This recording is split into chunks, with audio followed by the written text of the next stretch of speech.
प्रदोष के समय पर, उससे पहले लक्ष्मी और दरिद्रता फिर भ्रमण पर निकलती है।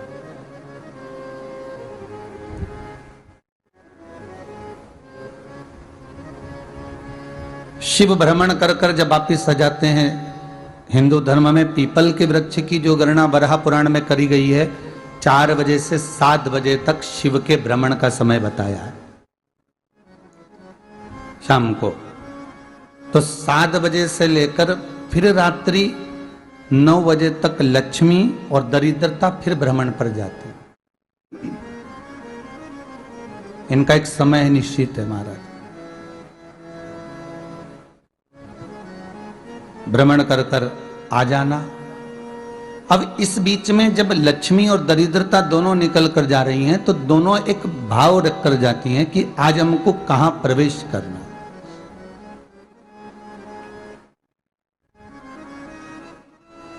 आज हमें किस जगह पर प्रवेश करना है, आज हमें कहां पहुंचना है, आज हमें किस जगह जाना है। और जिस नगर में जिस मार्ग से लक्ष्मी और दरिद्रता निकल कर जाती है, ये दोनों का जब निकलना होता है, इनको स्थान दिया गया जहां पर स्वच्छता हो, घर के दरवाजे पर रंगोली डली हुई हो, द्वार पर जल छीटा गया हो। महाराज, उस द्वार पर लक्ष्मी प्रवेश करती है तो दरिद्रता भी जाने लगती है अंदर। जब दरिद्रता अंदर जाने लगती है तो लक्ष्मी उसको रोक देती है। पहले मैं देखकर आती हूं कि तेरे लिए स्थान है कि नहीं, तू यहां रुक।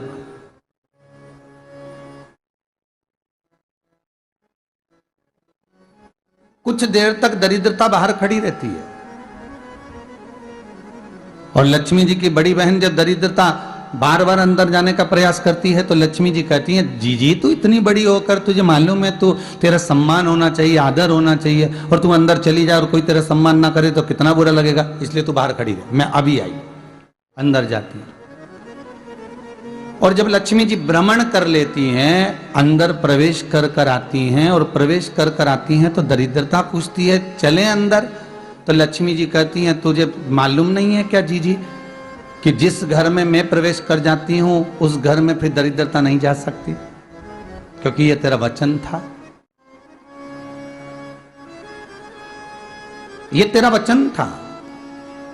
अपन दोनों का जब मंगल विवाह हुआ था, मेरा विवाह जब नारायण के साथ में हुआ और तुम्हारा विवाह जब दुसाह मुनि के साथ हुआ, दरिद्रता का विवाह दुसा मुनि के साथ हुआ। जब अपना दोनों का विवाह हुआ था तो अपन दोनों ने एक वादा करा था कि जिस घर में लक्ष्मी प्रवेश कर जाएगी उस दिन फिर दरिद्रता नहीं जाएगी, और जिस घर में दरिद्रता प्रवेश कर जाएगी उस घर में फिर लक्ष्मी नहीं जाएगी।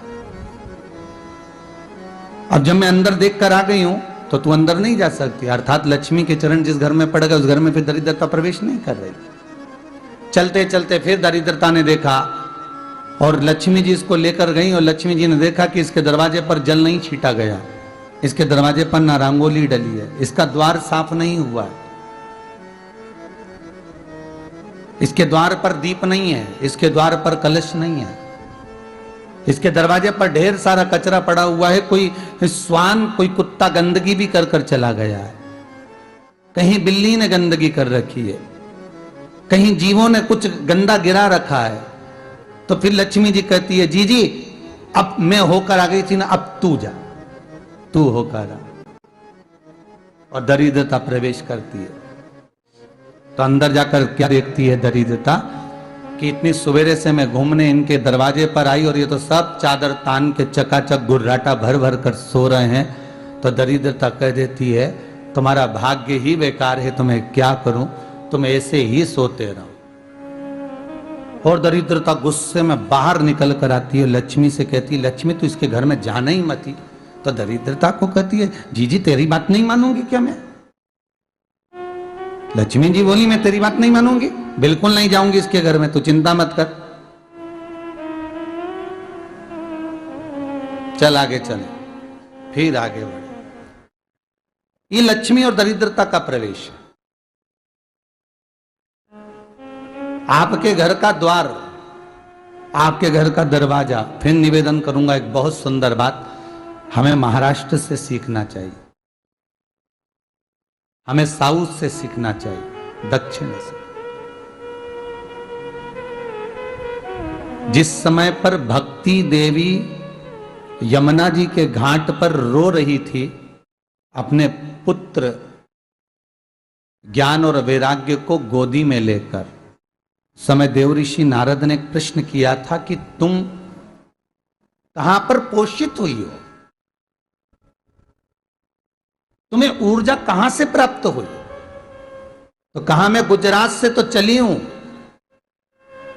और वहां से चलती चलती भक्ति देवी कहती है मैं बहुत दुखी होकर, बूढ़ी होकर, द्रवित होकर, बड़ी दुख में वहां से चलते चलते जब मैं महाराष्ट्र में पहुंची तो मैंने वहां जाकर देखा कि वहां पर लोग हर पल हर घड़ी ब्रह्म मुहूर्त में उठकर स्मरण करते हैं, नाम जाप करते हैं और दरवाजे पर जल छीट कर रंगोली डालते हैं।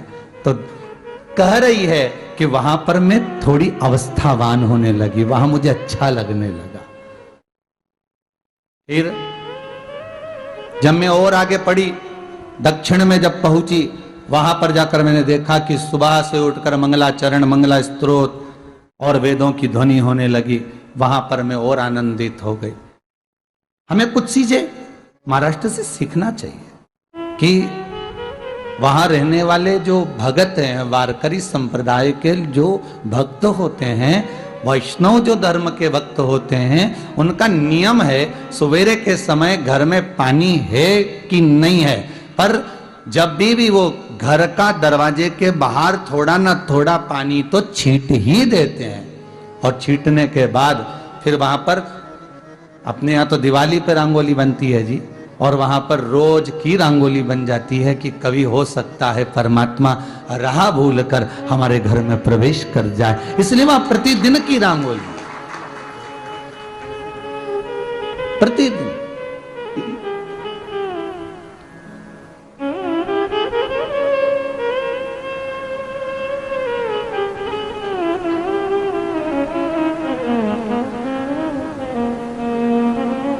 हमें सीखना चाहिए थोड़ा सा।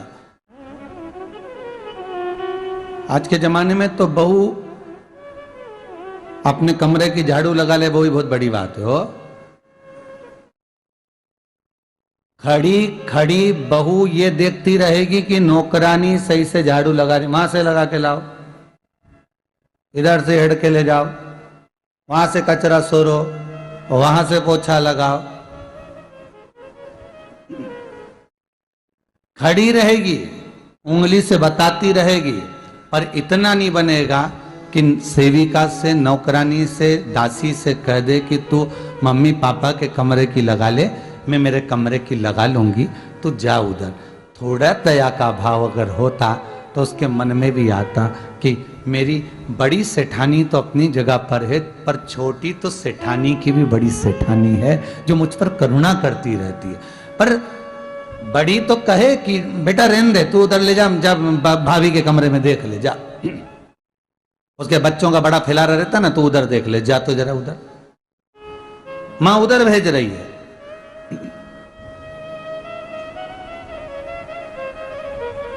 थोड़ा सेवा का भाव हमारे भीतर हो। और एक निवेदन तो हमेशा करा है और अब आज भी करता हूं, पूरे घर की सफाई करवाओ, पूरे घर में तुम पोछा झाड़ू जो चाहे करवाओ, मना नहीं है, पर एक निवेदन है, रसोई घर के अंदर बहू और बेटी ही जाकर भोजन बनाए तो अन्नपूर्णा सदा कृपा करती है महाराज।